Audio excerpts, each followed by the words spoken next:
Alright, so grenades, starting with these Mk2 grenades that are actually very powerful in terms of DPS. You can throw them super fast, dealing the same amount of damage as you would with a legendary plasma cannon. And there's no schematic farming for this one. But you can't get headshots with it, or you can get headshots, but it's a bit random. You'll see some random headshots. It's kind of like the rocket launcher headshots.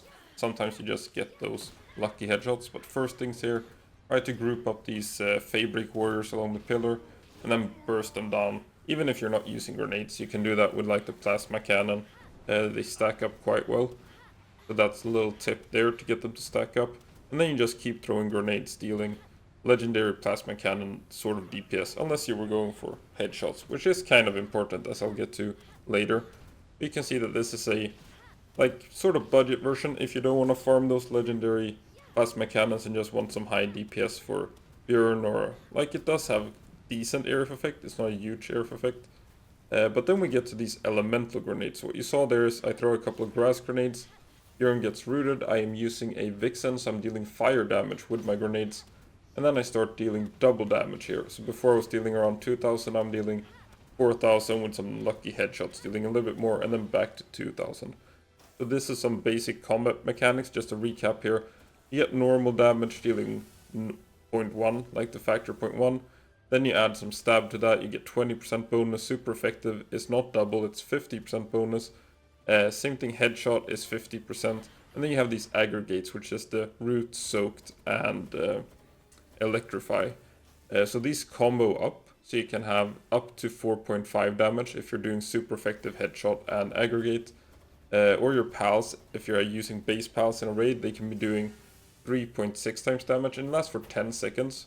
So this setup here, using this grass grenade, you get them rooted, lasts for 10 seconds, so you have 10 seconds to just shoot these 3 plasma cannons. So this is something you can do as well, to do double damage, and it adds up quite well with all these sort of headshot aggregates, vixens. So this is something that does make the Gobfin build extremely strong with these 3 elements that you can use it on. You can use it on electric pals, fire pals, or other the elements. You can use it with electric damage, fire damage, and water damage. So against Rio, against Phase 2, Libro, Björn, and then there's not a whole lot to use electric on right now. Hopefully we get a raid boss so a beacon or something can shine. So here you're doing 4.5 times damage when you're using this combo against Björn, or against Phase 2 Libro as well. And they don't have a super high status resistance, so you can sort of do this maybe 4 or 5 times in a fight. You will have to use more grass grenades every time you proc it. It does have diminishing returns. And this is what you can do against raid bosses. So either you would use like your Palladius army or something, and you get times 3 damage for 10 seconds. Or let's say you're using Orsarks with electric damage, or a German tide with fire damage, you get that 3.6 depending on what you're using. So I start here with the flame funnel. That's another mechanic I'll get back to. But I start with the flame funnel, then I throw water grenade before all these thunderstorms. So they're dealing double damage now for 10 seconds. And then those flame funnels come in from the Palladius. So I'm saving my root grenade, because against Xenolord, he has a very high status resistance rate. So you probably only get to proc your aggregate once per fight. So I save my grass grenade for the second wave of flame funnel. Depending on how many ads are around, you can also throw some grass grenades on them, because flame funnel hits a little bit randomly. And then back to this Mk2 grenade, dealing this super high DPS. It is quite resource intensive.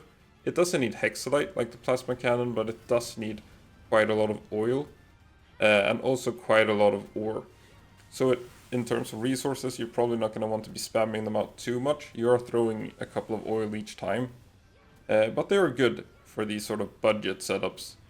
And also very like usable. There's no reload time, you can dodge whenever you want. It's quite easy to use. It's just hard to aim, I guess.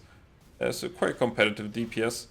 So exactly the same DPS. If you take 3 grenades in 2 seconds, which is about what I got it to, 1.5 grenade per second, you're dealing the same amount of DPS as you would with a plasma cannon. Then we have the multi-guided missile launcher when swapping, which is when you're reload cancelling. As soon as you see the reload number jump to 4, you just swap. You can do the same thing with the rocket launcher. You can do it with the plasma cannon, but I feel it's so little gain that I just tend to skip that. But you can do that to min-max a little bit, and then the plasma cannon would be a couple of percentage higher if you're doing the swapping technique with that. So yeah, it's a very good, but you can see you get a couple of headshots there. A couple of headshots. So it's very good base damage. You do get a couple of lucky headshots, so it's not all bad with the headshots. But the plasma cannon does scale a little bit better with that 4.5 times damage. And what I wanted to get back to with that flame funnel on the Frostallion is that these aggregates can override each other. That's why I'm not like chaining them together. I'm waiting for the second wave of flame funnels as well.